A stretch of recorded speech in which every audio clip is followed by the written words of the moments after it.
please subscribe and don't forget to press the bell icon to get notified whenever we upload a new video.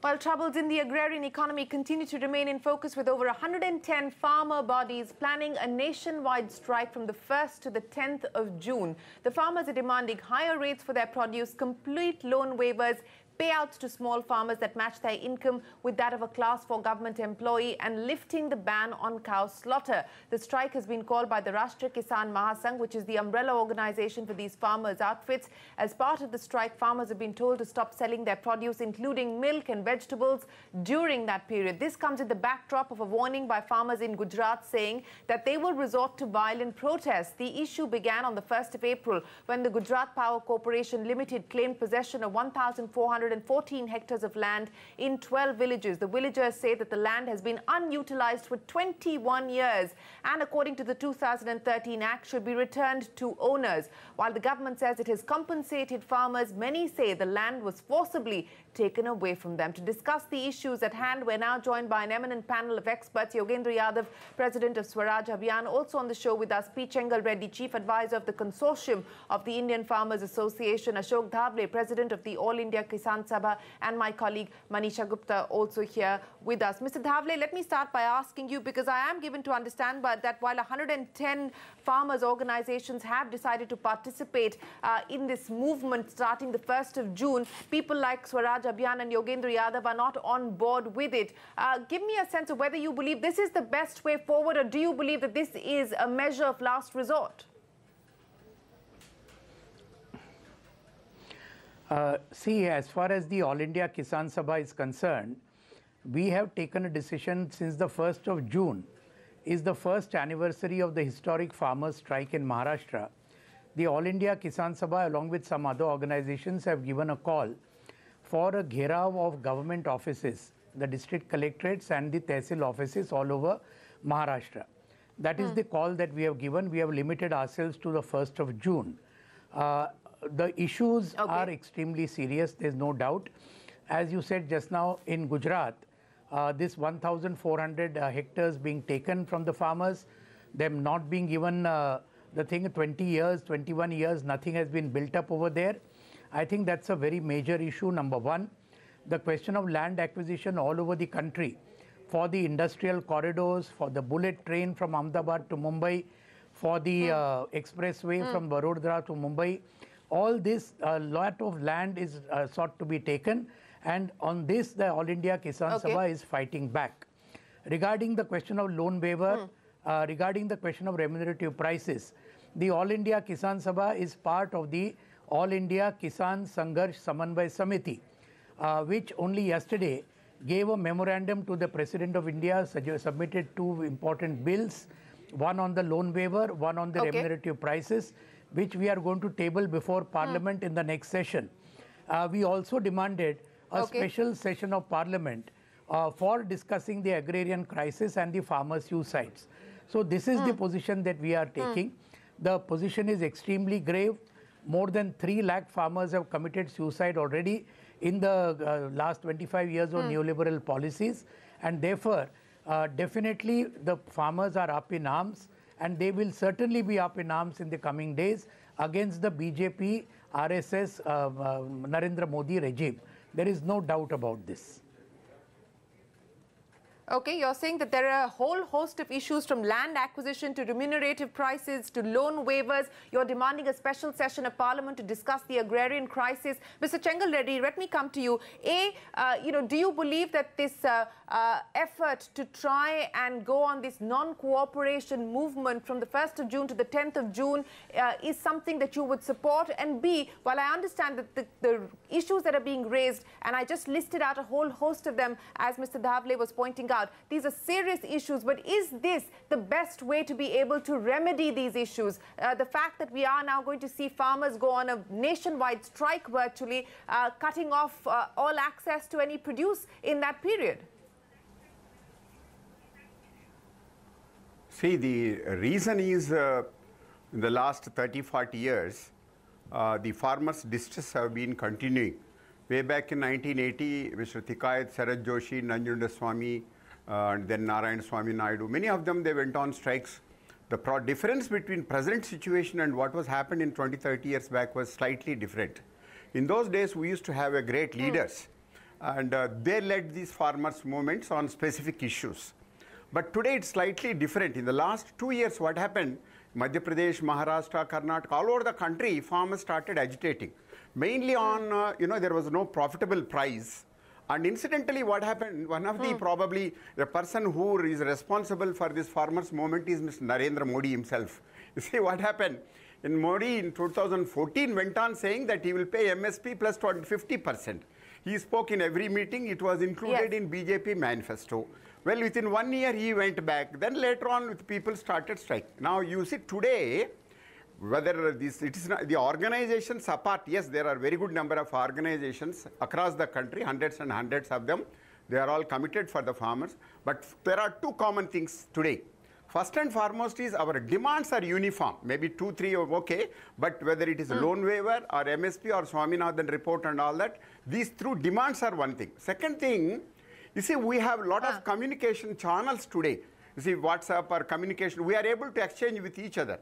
The only difference today is some organizations want a 10-day strike, whereas some organizations want every month for about next 3-4 months, you organize a strike on 1st of every month, give notice to Mr. Modi, 30 days time. If he doesn't accept, then again on July 1st, again on August 1st, again on September 1st, give him 3-4 months time, because government seems to have not able to understand, or even public, nobody is able to understand whether farmers can go on strike at all. This has never happened in Indian history of farmers. But for the first time, it's going to happen, and everyone is anxious to see, including TV, media, everybody.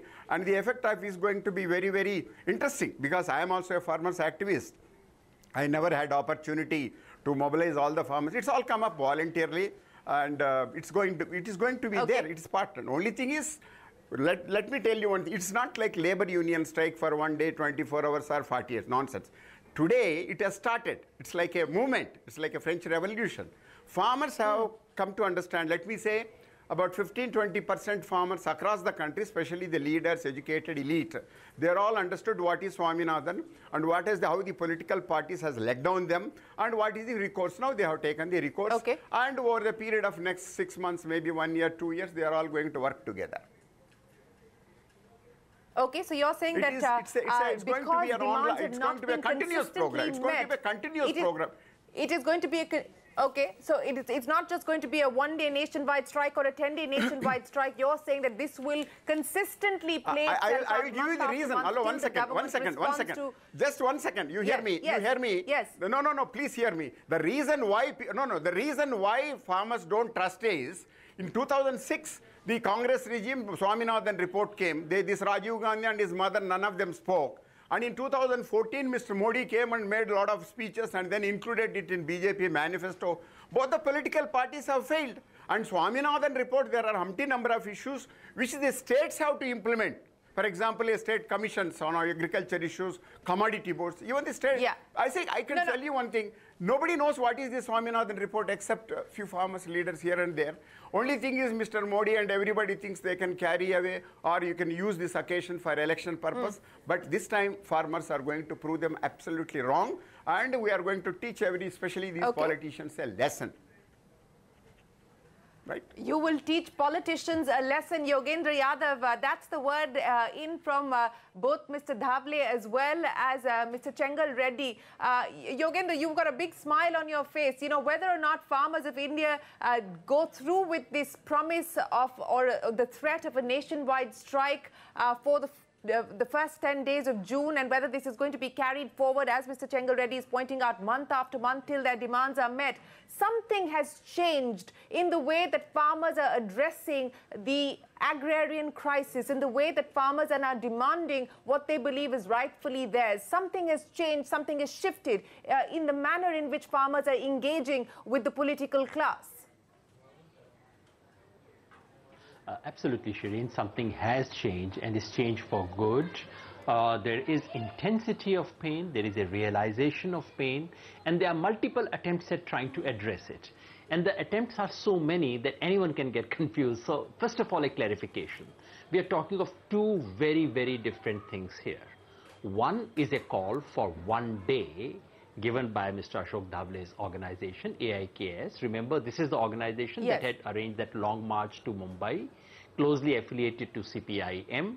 Then 1 day program, which is in the nature of Gherao of collector's office, because the Maharashtra government has reneged on the promises that it made during the long march. That's very specific, only Maharashtra, one organization, and we are with it in principle.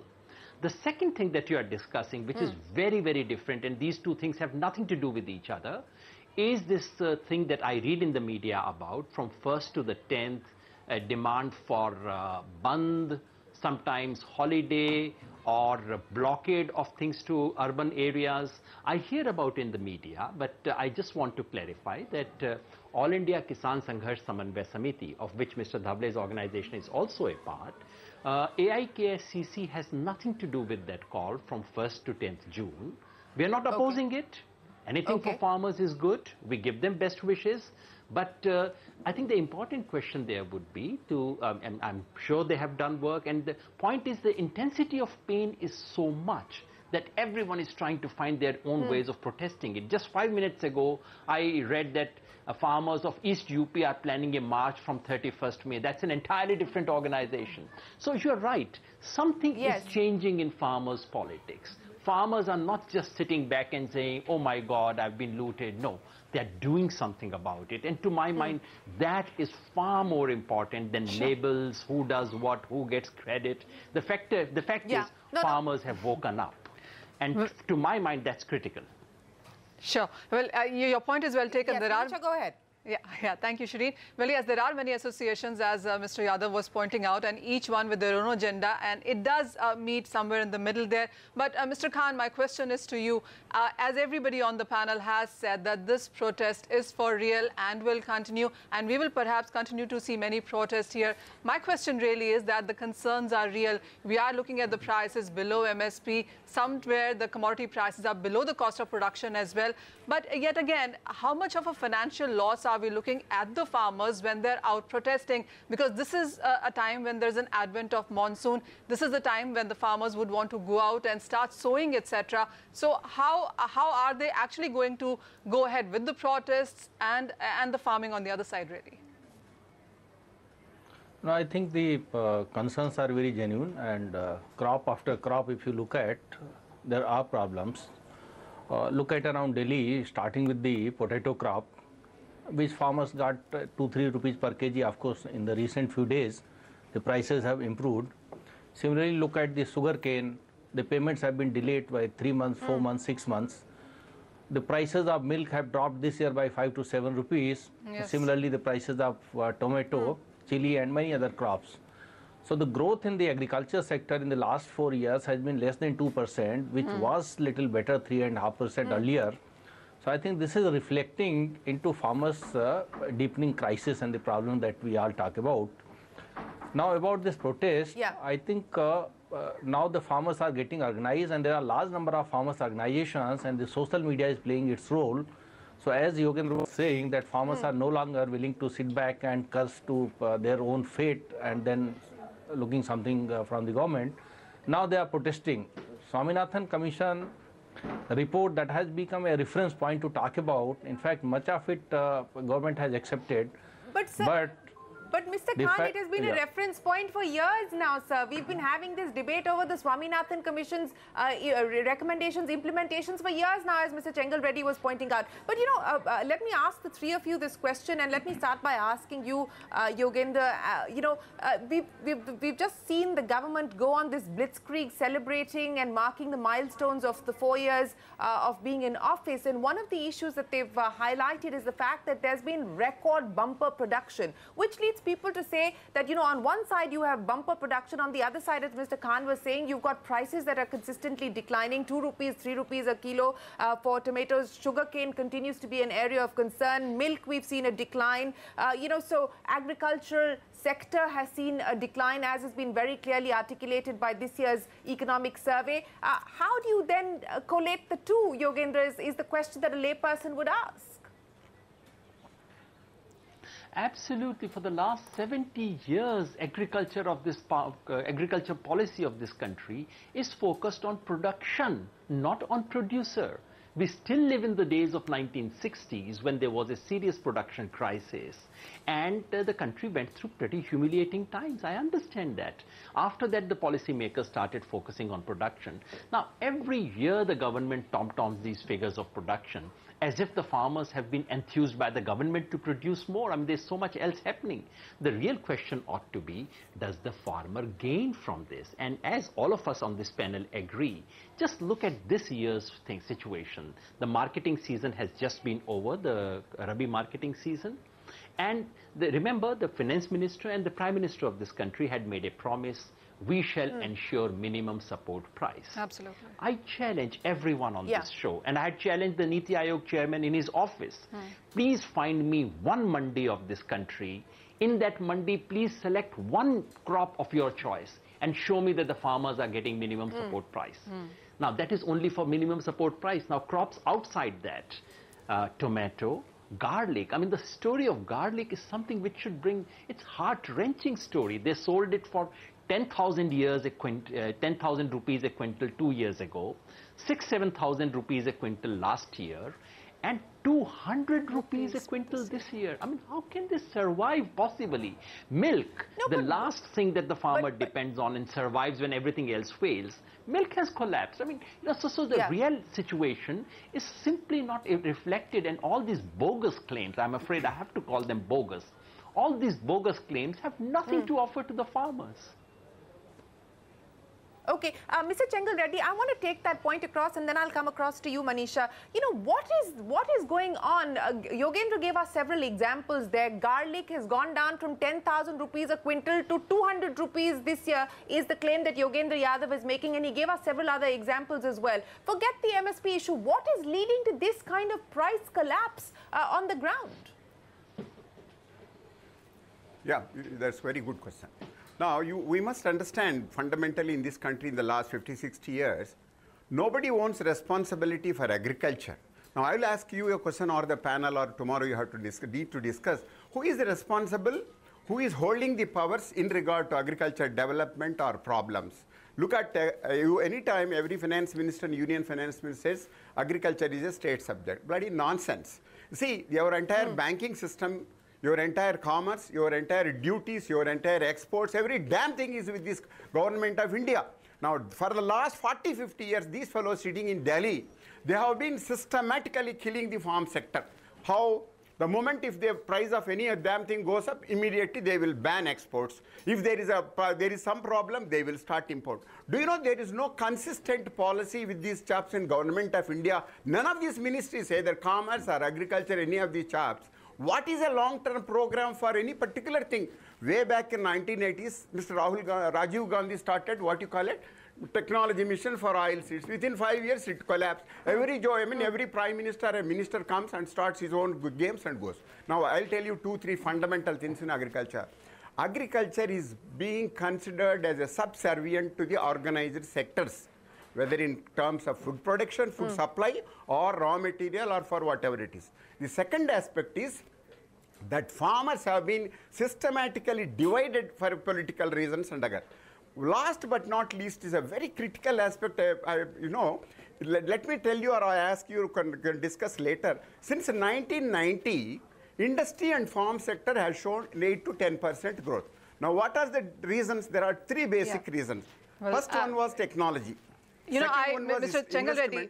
Third is a marketing. Now you tell me one of these whether they have been made applicable to agriculture. So agriculture, agriculture is totally agreeable, Mr. Chengal Reddy. Farmers are in distress. So these are basically these policies. Yes. Yes, absolutely, totally agree to what you are saying, because for the longest time it has been about the production, productivity, and never about the producer. And you're very right when you say that none of the measures have been... they went on controlling. Please remember. None of the measures have been long-term clearly. They manipulated the prices against the farmers. Absolutely. All these chaps in Delhi. Mr. Khan, I want to come to you with the same question, really. Would you also blame the leadership for this? And then really what needs to be done here? Because the government for some time has been saying that they have been reacting to whatever problems or or whatever presentations have been coming to them from the stakeholders, whether it is consumers, the industry, the mills, the exporters or importers, or the farmers for that matter. So what do you think here is lacking? Is it the reactions of the government instead of the actions? I think structural reforms are required in agriculture. For example, as Mr. Changal Reddy was saying, the agriculture is declared as the state subject. However, major policies are still controlled by the central government. So what I propose is, in fact, this has been debated in many forums, that entire gamut of post-harvest activities should be brought under the central list or the concurrent list. If it is under concurrent list, for example, many states have not still undertaken the marketing reforms.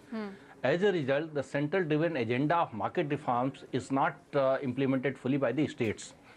So entire mindset of the agriculture system over the years, in fact, I studied in my... You know, we have a situation today, you know, we struggle with this business of states and the center wanting to give up any control, and that's not a new thing, that is an age-old I'm coming to the main point that... But in this situation where... the question that I'm raising, that you have a situation here where the central government is virtually running 20+ state governments. If they haven't been able to pull this through, what hope do we have? No, let us look at the supply-demand situation. So unless there is a situation where the demand is matching the supply is matching the demand, excess supply will lead to this kind of problem from year after year. In United States, if you look at, there is an intention mapping survey, and based on the advisories are issued to the farmers, which crop they should go for, which crop they should not go for. Now the technologies are in place. In fact, few days back there was a presentation by one IT company from Chennai, from Bangalore. They were saying very precisely they can map and forecast the production this year. Based on that, a decision could be taken whether the that particular crop is promoted for exports or not, and whether more acreage has to be encouraged or not. So this is one area which actually now with the available technologies, Government of India must ensure. The second is that the agriculture has to be brought under the concurrent list, or at least the marketing part and the export policy that are with the central government. Therefore, this entire agri-business activities, value addition activities, for example, there is certain situation where only the short term the prices go up because there is excess availability and there is no storage situation. So storage capacities are to be created, but at the same time, value addition at the farm gate level has to be done. So that farm gate level. You know, it's interesting that you bring up each of these points, because we had put together an agriculture charter for change, and each of these issues that you talked about, whether it was intention matching, storage facilities, each of these we had put forward there in that charter for change that we drew up for the agriculture sector. But we're running out of time, gentlemen. Mr. Dhable, let me ask you this question now. So we're still awaiting a decision from the government with respect to the new MSP formula, and my last conversation with the Niti Aayog seemed to suggest that we're still some way from being able to understand what the government will finally do. The finance ministry has raised some concerns on the cost implications. But that apart, sir, you know, I come back again to the issue that today the Indian stock markets are booming. They're booming because most people seem to believe that rural consumption is going to be driving growth. They're betting on the rural theme from a market perspective, you know, whether it's the tractor segment and so on and so forth. Again, then the layperson asks that how do you explain the disconnect? I mean, how come the rural economy seems to be booming and here we're discussing the agrarian crisis? See, you know, that is the exact point. Today we are having a situation, the agrarian crisis is a fact, it's a very great reality.